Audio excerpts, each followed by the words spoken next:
Nas ruas empoeiradas de Tijuana, onde o sol parece castigar a terra com uma fúria incansável e o ar carrega o cheiro persistente de óleo diesel e terra seca, a vida de um homem comum costuma passar completamente despercebida. Santiago Meza Lopes era a definição exata dessa invisibilidade.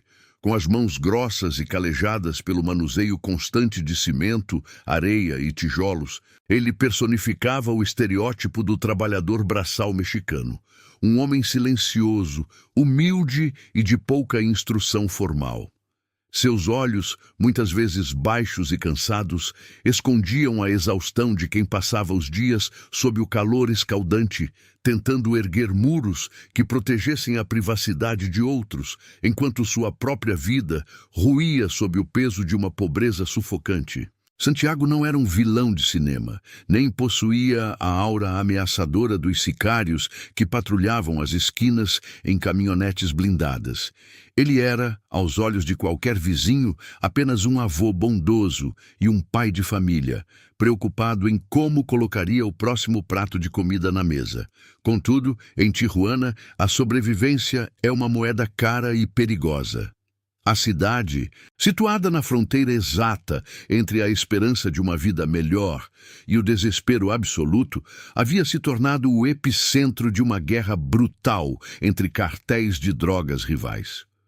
O ar ali cheirava a pólvora e o medo era um vizinho onipresente que ninguém ousava cumprimentar. Para Santiago, a pressão financeira não era apenas um incômodo passageiro, mas um abismo profundo que ameaçava engolir sua família a cada amanhecer.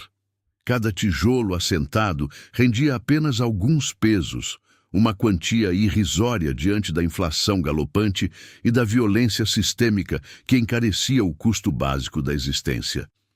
Ele via os jovens da vizinhança trocando a colher de pedreiro por fuzis automáticos, atraídos pelo brilho fácil e efêmero do dinheiro do narcotráfico. Santiago resistiu por muito tempo, mas a fome de quem se ama fala muito mais alto do que qualquer código moral herdado na infância. Foi em uma tarde de calor opressor e luz amarelada que o destino de Santiago cruzou definitivamente com as sombras do submundo. Um veículo escuro, de vidros impenetráveis e motor silencioso, parou diante dele em uma obra inacabada. Homens bem vestidos, mas com olhares gélidos que pareciam atravessar a alma, desceram com uma proposta que alteraria o curso de sua existência para sempre. Eles não buscavam um assassino de gatilho fácil. Buscavam um mestre de obras da morte, alguém que possuísse a discrição absoluta de quem sabe guardar segredos profundos sob camadas espessas de concreto. O cartel Arellano Félix precisava de alguém para um trabalho especializado, algo que exigia mãos fortes, paciência infinita e um estômago de aço. A oferta financeira apresentada era obscena, uma quantia que Santiago jamais veria em décadas de trabalho honesto na construção civil. O convite, embora envolto em uma cortesia sinistra e ameaçadora, era uma convocação para um inferno particular que ele, em sua ingenuidade e desespero, decidiu aceitar. O batismo de Santiago ocorreu em um rancho isolado, cercado por cercas de arame farpado e matagais secos que pareciam sussurrar advertências sombrias ao vento. Ao chegar, o cheiro que o recebeu não era o familiar odor de cimento ou cal, mas algo metálico, doce e pungente que embrulhava o estômago. Ali, diante de um corpo inerte e sem nome, ele recebeu sua primeira instrução técnica. Não se tratava mais de construir lares, mas de desconstruir a própria existência humana. O medo percorreu sua espinha como um calafrio elétrico, enquanto suas mãos, outrora destinadas a criar, agora seguravam os instrumentos de uma alquimia macabra e sem volta. Ele foi instruído a utilizar soda cáustica e água fervente em grandes tambores metálicos, aprendendo a dosagem exata para que a matéria orgânica se dissolvesse completamente. A descrição sensorial daquela primeira experiência foi um trauma que Santiago trancou em uma gaveta escura de sua consciência. O som do borbulhar corrosivo dentro do metal, o vapor ácido que queimava suas narinas e a visão aterradora do que antes era uma pessoa transformando-se em uma massa líquida e irreconhecível. Naquele momento preciso, a linha moral foi cruzada e o pedreiro Santiago morreu simbolicamente, dando lugar a uma engrenagem fria e eficiente da máquina de guerra do cartel. Ao observar os restos líquidos sendo despejados na terra seca, ele sentiu o peso de uma corrente invisível que agora o prendia para sempre aos seus novos mestres. O dinheiro em seu bolso pesava mais do que qualquer fardo de tijolos, mas o preço real era o desaparecimento de sua própria humanidade. Ele percebeu, com uma clareza aterrorizante, que no mundo onde as pessoas viram água, não há espaço para arrependimento. Pois uma vez que se entra no ofício das sombras, a única saída é através do próprio método que se pratica. Antes de continuarmos, inscreva-se no canal e nos conte nos comentários de onde você está assistindo. O silêncio do deserto de Tijuana guardava agora o segredo de um homem que descobriu que, para sustentar a vida dos seus, ele teria que apagar sistematicamente qualquer rastro da existência de outros. A técnica era simples, mas exigia uma paciência que apenas um homem acostumado ao trabalho monótono e pesado da construção civil poderia suportar. Santiago não utilizava armas sofisticadas nem estratégias de guerra. Seus instrumentos eram tambores de metal de 200 litros, queimadores industriais a gás e centenas de quilos de soda cáustica. O processo, que ele refinou com a frieza de um químico autodidata, levava cerca de 24 horas para ser concluído. Ele enchia os recipientes com água, despejava a substância corrosiva e esperava que a mistura atingisse o ponto de ebulição. Só então, os corpos eram introduzidos. O que se seguia era uma dança macabra de vapor e decomposição acelerada. Foi assim que nasceu a alcunha de El Pozolero, uma referência cruel ao tradicional prato mexicano, o pozole, um ensopado de carne e milho. Mas na cozinha do inferno de Santiago não havia alimento, apenas a liquidação total da matéria orgânica até que nada restasse, além de um resíduo cinzento e fragmentos ósseos porosos que se esfarelavam ao menor toque. Para sobreviver psicologicamente a esse cotidiano, Santiago desenvolveu um mecanismo de dissociação profunda. Ele não olhava para os rostos das vítimas e evitava saber seus nomes ou os crimes que supostamente haviam cometido contra o cartel. Em sua mente, aqueles não eram seres humanos com histórias, sonhos ou famílias que os esperavam. Eram apenas encomendas, tarefas de um turno de trabalho que ele precisava cumprir para garantir o sustento dos seus próprios filhos. Ele se via como um funcionário de uma linha de montagem inversa, cujo papel era desmanchar o que a violência dos sicários havia produzido. Essa desumanização era sua armadura. Enquanto mexia o conteúdo fumegante dos tambores com uma vara longa, Santiago pensava no pagamento que receberia no final da semana, bloqueando os gritos silenciosos que o vapor ácido parecia carregar. O horror havia se tornado burocrático, uma rotina de 8 horas que começava com o acender das chamas e terminava com o descarte dos restos líquidos em valas cavadas na terra batida do rancho. Com o tempo, a escala da atrocidade deixou de ser ocasional para se tornar industrial. O que antes era um corpo solitário entregue na calada da noite transformou-se em carregamentos frequentes de caminhonetes lotadas. Santiago passou a trabalhar sob uma pressão constante, pois a guerra entre os Arellano Félix e seus rivais produzia cadáveres em uma velocidade que desafiava até sua capacidade de cozinhar. O rancho La Galina, em Tijuana, tornou-se o epicentro dessa atividade. O solo da propriedade, antes seco e estéril, começou a ficar saturado por uma lama química e biológica. Santiago marcava os tambores com giz, controlando o tempo de cada lote como se estivesse cuidando da cura de uma laje de concreto. A eficiência de seu método era o que o mantinha vivo e valioso para o cartel. Ele era o homem que garantia que as provas de assassinatos brutais evaporassem no ar ou fossem absorvidas pelo deserto.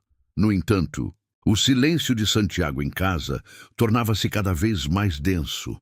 Ao retornar para sua família, ele tentava desesperadamente lavar de sua pele o cheiro pungente de soda cáustica e morte, mas o odor parecia ter impregnado seus poros de forma permanente.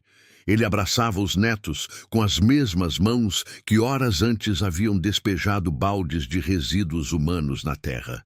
Sua esposa notava o cansaço extremo e as irritações químicas em seus braços, mas o dinheiro que agora sobrava para a comida e para os remédios comprava também um silêncio cúmplice e angustiante.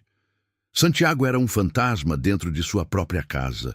Um homem que mantinha uma fachada de normalidade enquanto carregava o segredo de centenas de desaparecidos em seus ombros calejados. O conflito interno era abafado pela necessidade, mas os pesadelos, embora raros, eram vívidos e corrosivos como o ácido que ele manipulava. A relativa estabilidade dessa rotina macabra foi abalada quando uma ruptura violenta aconteceu nas altas esferas do crime organizado. Teodoro Garcia Cimental, conhecido como El Teo, decidiu romper com o cartel de Tijuana, iniciando uma purga interna sem precedentes. A lealdade de Santiago foi colocada à prova em um cenário onde os amigos de ontem eram os corpos no tambor de amanhã. O novo nível de violência que inundou as ruas de Tijuana trouxe uma demanda frenética e desesperadora por seus serviços. Santiago percebeu que o volume de matéria-prima que chegava ao rancho agora incluía jovens, mulheres e qualquer um que estivesse no caminho da nova ordem. A escala do que ele estava fazendo atingiu um ponto de não retorno, onde a desumanização que ele tanto cultivara começou a falhar diante da brutalidade pura e simples do novo comando. Ele sentia que, em meio àquela guerra civil de cartéis, o próximo tambor a ser aquecido poderia muito bem ser para ele mesmo. A ruptura entre as facções não foi apenas uma mudança de comando. Foi um terremoto que rachou o asfalto de Tijuana. A traição de Teodoro Garcia Cimental transformou as ruas em um matadouro. O que antes era uma hierarquia rígida sob o Zarelano Félix desintegrou-se em uma guerra civil sangrenta. No centro desse caos, Santiago Meza Lopes viu sua carga de trabalho atingir níveis que desafiavam a sanidade. Ele não era mais apenas um executor de tarefas. Ele era a peça central da logística que escondia os vestígios de uma purga interna. Enquanto os generais do tráfico disputavam cada rota, Santiago permanecia no rancho, cercado pelo vapor asfixiante que se tornara sua única companhia. As entregas de corpos não seguiam mais horários. Caminhonetes chegavam a qualquer hora, despejando o resultado da fúria de El Teo nos pés do pedreiro. O rancho La Galina agora vibrava com o som constante dos queimadores a gás. O solo ao redor sofreu transformações bizarras. A mistura de água, soda cáustica e resíduos humanos saturou a terra, criando uma lama cinzenta que nunca secava sob o sol da fronteira. Santiago, com a frieza de quem marca sacos de cimento, utilizava giz para numerar os tambores de metal. Cada número representava uma vida apagada, um processo mecânico executado com precisão cirúrgica. Ele cronometrava a fervura com um relógio barato, sabendo quando a carne se desprendia dos ossos e quando os restos se tornavam porosos. A eficiência era sua única garantia de sobrevivência, mas essa mesma rapidez alimentava uma paranoia crescente que começava a corroer seus nervos desgastados pelo horror e pelo cansaço acumulado. Ele era o guardião dos segredos mais sombrios da organização. Cada rosto vislumbrado antes da imersão no ácido era uma prova de um crime que o cartel queria esquecer. Santiago começou a se perguntar quanto tempo passaria até que ele próprio se tornasse uma ponta solta. Ele via os sicários que traziam os corpos olharem para ele com desprezo e medo supersticioso. Para aqueles jovens armados, ele era um espectro, um carrasco silencioso que transformava homens em nada. A solidão do rancho aumentava a sensação de que o mundo exterior estava desmoronando. O rádio falava de tiroteios e corpos pendurados em pontes, mas Santiago sabia que o verdadeiro número de mortos era muito maior, pois ele o sentia pesarem em suas próprias mãos, calejadas todos os dias de trabalho. A rotina tornou-se uma névoa de exaustão e vapores químicos. Santiago dormia em intervalos curtos, despertado pelo som de motores que anunciavam novos ingredientes para sua cozinha macabra. Ele mantinha os tambores prontos e o fogo aceso, como o zelador de um cemitério líquido que nunca fechava os portões. A desumanização era sua única defesa contra a loucura. Ele parou de ver as roupas das vítimas ou notar se eram jovens. Eram apenas volumes orgânicos que precisavam de soda para desaparecerem por completo.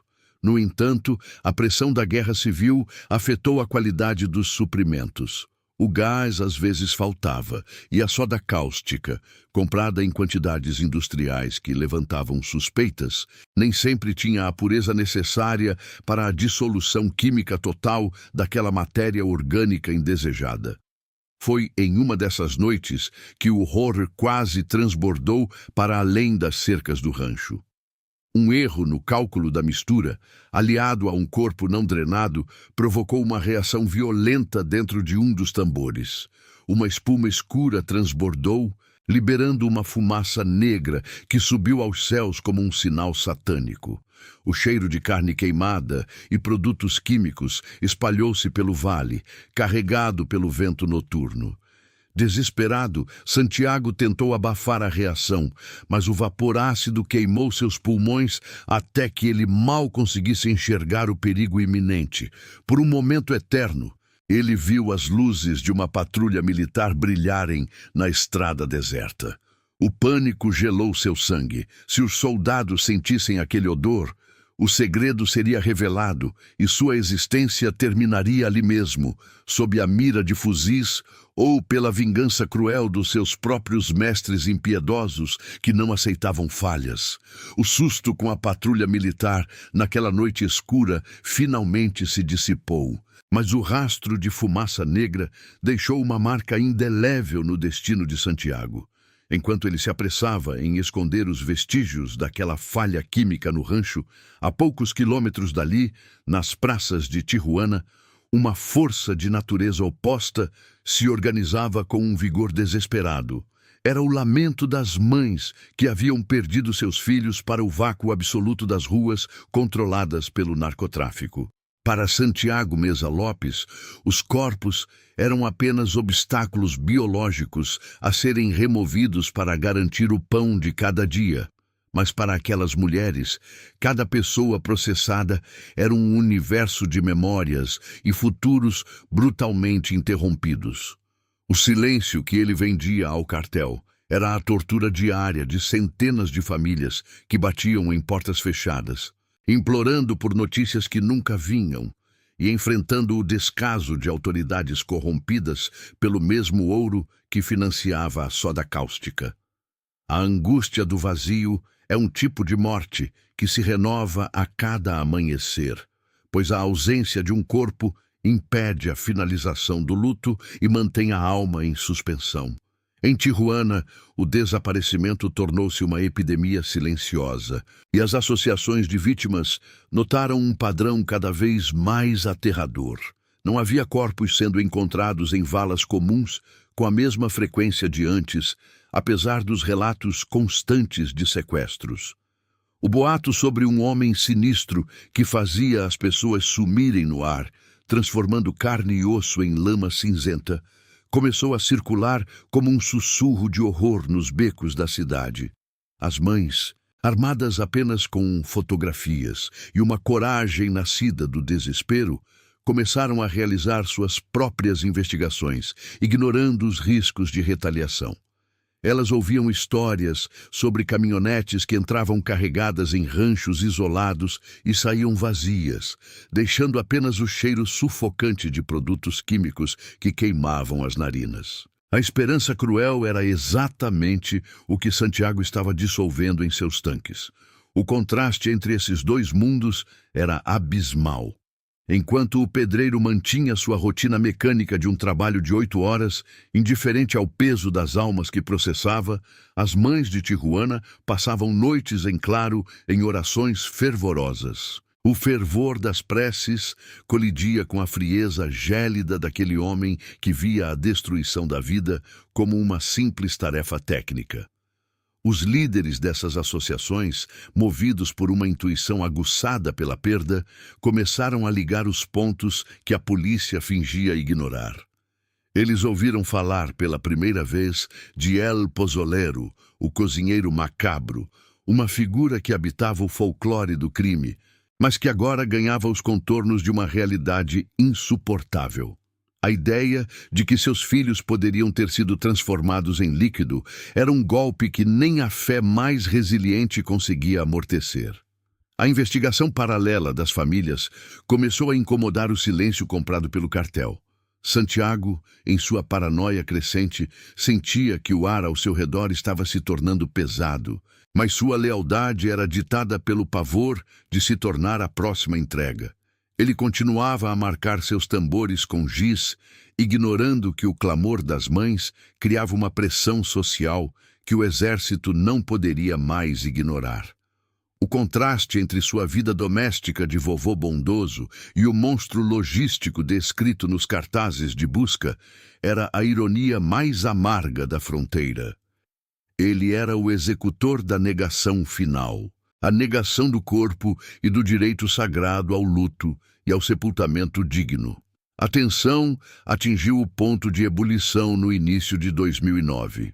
Enquanto Santiago operava mecanicamente no rancho La Galina, acreditando estar protegido pela sombra das facções, uma denúncia anônima cruzava as linhas de comunicação das inteligências militares. Alguém, talvez um vizinho farto do odor químico que impregnava o ar, deu o passo definitivo para quebrar a rede de proteção. A informação era precisa, a localização exata de onde o homem que fazia as pessoas virarem água escondia seus tambores. O exército mexicano mobilizou suas forças de elite para uma operação de cerco total no coração do território inimigo. Santiago Meza Lopes estava prestes a descobrir que algumas marcas são profundas demais para serem apagadas por qualquer produto químico ou pelo tempo. O vovô bondoso estava no centro de uma tempestade que não poupava ninguém. O silêncio da madrugada de janeiro de 2009 foi brutalmente interrompido pelo som metálico de engrenagens e o rugido de motores pesados avançando sobre o terreno árido de Ensenada nas proximidades de Tijuana. O exército mexicano, movido pela precisão cirúrgica de uma denúncia anônima, não estava ali para uma patrulha de rotina. Eles cercaram o perímetro com a agilidade de quem caça um predador perigoso, mas o que encontraram desafiava a lógica da guerra urbana que consumia o país naqueles anos de chumbo. Não houve tiroteio, nem resistências heróicas ou fugas desesperadas por túneis secretos. No centro do cerco, rodeado por soldados de elite com fuzis em punho, estava um homem de meia idade, vestindo roupas simples e exibindo um semblante que exalava uma normalidade quase ofensiva. Santiago Meza Lopes não tentou lutar nem implorar. Ele simplesmente parou, olhou para os soldados com olhos cansados e se entregou, como um operário que finalmente encerra um turno de trabalho exaustivo que durou anos demais. A captura de Santiago, o homem que o submundo conhecia como El Pozolero, enviou ondas de choque por toda a estrutura do Estado mexicano e da sociedade civil. No entanto, O verdadeiro horror não estava na sua detenção física, mas no que se seguiu durante o interrogatório inicial. Nas salas frias da custódia militar, sob a luz estéril e impessoal das lâmpadas fluorescentes, os investigadores esperavam encontrar um psicopata sedento por sangue ou um sicário fanático do cartel. Em vez disso, depararam-se com uma calma perturbadora que gelava o sangue dos agentes mais experientes. Santiago falava com uma voz monótona e estável, desprovida de qualquer inflexão emocional, como se estivesse recitando a lista de materiais para uma construção comum de alvenaria. Sem qualquer pressão externa, ele confessou ter dissolvido centenas de corpos em tambores de soda cáustica. Os números que ele fornecia eram imprecisos, flutuando de 300 a mais de 600, uma contagem macabra que ele mesmo parecia ter perdido em algum ponto daquela névoa persistente de vapores químicos e fumaça negra que impregnava sua memória. Quando as imagens de sua prisão foram transmitidas para todo o país, o México parou diante das telas de televisão em um estado de choque catatônico. A dissonância cognitiva era absoluta e dolorosa. O rosto que o mundo via não era o de um monstro saído de pesadelos, mas o de um homem que qualquer um chamaria espontaneamente de avô bondoso. Suas mãos, grossas e calejadas pelo trabalho pesado, e as rugas profundas ao redor dos olhos contavam a história de um camponês, de um simples trabalhador da terra. Como aquele homem, com a aparência de quem poderia estar vendendo pão em uma praça ensolarada, ou cuidando calmamente de netos em um domingo à tarde, poderia carregar o segredo de um cemitério líquido tão vasto e cruel? A banalidade do mal, descrita por filósofos, ganhava ali um rosto humano e devastadoramente comum. O país assistia em silêncio absoluto enquanto a máscara da violência espetaculosa dos cartéis era retirada para revelar a burocracia eficiente e silenciosa do extermínio. A justificativa de Santiago para seus atos tornou-se instantaneamente uma das frases mais icônicas e sinistras da história criminal moderna. Eu não os matava. Eu apenas os ajudava a desaparecer, dizia ele, com uma convicção técnica que ignorava completamente qualquer dilema moral ou ético. Para sua mente fragmentada, ele era apenas um elo logístico terminal, um prestador de serviços de limpeza que chegava apenas depois que a violência letal já fora consumada por outros. Ele se via como o homem necessário que removia os vestígios deixados por seus mestres, uma engrenagem vital para que a máquina de guerra continuasse funcionando sem deixar evidências palpáveis. Essa dissociação psicológica era o escudo que lhe permitia voltar para casa, abraçar sua esposa e dormir sem que o fantasma de centenas de jovens assombrasse seu descanso. Ele não apertava o gatilho. Ele apenas operava os tambores, seguindo a receita que o cartel lhe confiara. O impacto social dessa confissão foi imenso e traumático. As mães dos desaparecidos, cujas buscas incessantes haviam criado a pressão que levou à sua captura, agora tinham um rosto para direcionar sua dor, mas também um novo nível de desespero. Se ele havia sido tão eficiente quanto afirmava, o que restaria para elas chorarem ou enterrarem? A esperança de encontrar seus entes queridos em algum cativeiro evaporava diante da descrição detalhada da mistura corrosiva que fervia por 10 horas seguidas. A calma de Santiago ao descrever o descarte do que ele chamava friamente de sedimento no solo dos ranchos era uma tortura pública. Pressionado a cooperar com a justiça, o exército levou Santiago de volta aos palcos de seus crimes. sob um sol impiedoso de Tijuana, o homem de aparência mansa caminhou pelas terras do rancho La Galina, apontando com um dedo trêmulo para extensões de terra batida que pareciam inertes. Ele indicava onde os tambores eram montados e onde os resíduos químicos eram despejados, preparando o terreno para uma revelação que seria ainda mais devastadora do que suas palavras. Enquanto ele caminhava entre os soldados, o mundo percebia que o horror de El Pozolero não estava apenas na destruição física, mas na tentativa de apagar a própria existência daquelas almas. O palco estava montado para o ato final, onde a terra começaria a revelar o que a soda cáustica não conseguiu consumir de forma definitiva. O rancho La Galina não é mais apenas um pedaço de terra árida e esquecida nos arredores de Tijuana. Ele se transformou em uma ferida aberta na alma do México. Onde antes o som predominante era o borbulhar sinistro de tambores metálicos e o chiado de vapores químicos, agora reina um silêncio que parece carregar o peso de centenas de almas sem repouso. O local, outrora o epicentro da atividade macabra de Santiago Meza Lopes, foi convertido em um memorial improvisado pelas associações de familiares de desaparecidos. As paredes descascadas e o solo impregnado de resíduos tóxicos tornaram-se o palco de uma busca que desafia a própria natureza da morte. Quando os peritos forenses e os voluntários começaram a escavar a terra saturada de soda cáustica, descobriram que a eficiência de El Pozolero tinha limites biológicos.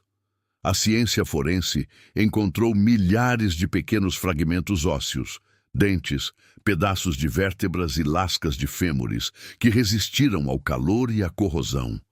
São restos mínimos que a terra se recusou a engolir totalmente, como se o próprio solo de Tijuana quisesse testemunhar contra o horror que ali ocorreu. Para as mães que cavam com as próprias mãos sob o sol impiedoso, o rancho La Galina é o único lugar onde o vazio da ausência ganha uma forma física, mesmo que essa forma seja apenas poeira e cinza. A tragédia de Santiago Meza Lopes não foi apenas o ato de matar, mas a tentativa sistemática de apagar a existência. No México, onde o luto é uma tradição sagrada, El Pozolero cometeu o crime definitivo. Ele roubou das famílias o direito de chorar sobre um caixão. O destino judicial de Santiago, no entanto, permanece como uma sombra de injustiça que paira sobre as vítimas. Embora tenha sido capturado em 2009, a complexidade do sistema e a natureza de seus crimes, focados no ocultamento de cadáveres e não diretamente na execução, fizeram com que as sentenças definitivas demorassem anos para se concretizar totalmente. Ele permanece atrás das grades, envelhecendo no isolamento, mas sua presença nos tribunais sempre foi marcada por uma indiferença gélida. Um homem que parece ter deixado sua consciência nos vapores dos tambores há décadas. A cicatriz deixada por El Pozolero em Tijuana mudou permanentemente a percepção do país sobre a guerra contra o narcotráfico. O termo pozole, antes associado a uma tradicional e festiva sopa mexicana, foi manchado para sempre com uma conotação de horror indescritível.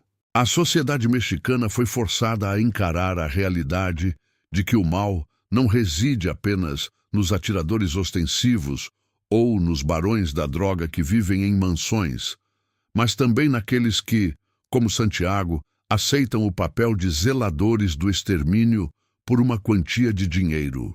Análise sobre se existe redenção para alguém que ajudou a transformar seres humanos em resíduos líquidos é um debate que ecoa nas praças e igrejas da região. Como perdoar o homem que transformou o último rastro de um filho em lama? Para muitos, Santiago Meza Lopes não é apenas um criminoso, mas a personificação de uma falha moral profunda, onde a obediência e a necessidade financeira justificaram a desumanização absoluta do próximo. A história termina não com um fechamento heróico, mas com uma reflexão amarga sobre a banalidade do mal. Santiago Meza Lopes, o homem de aparência de avô bondoso e mãos de pedreiro, provou que a engrenagem mais cruel de uma máquina de guerra é aquela que opera sem ódio, apenas com indiferença técnica.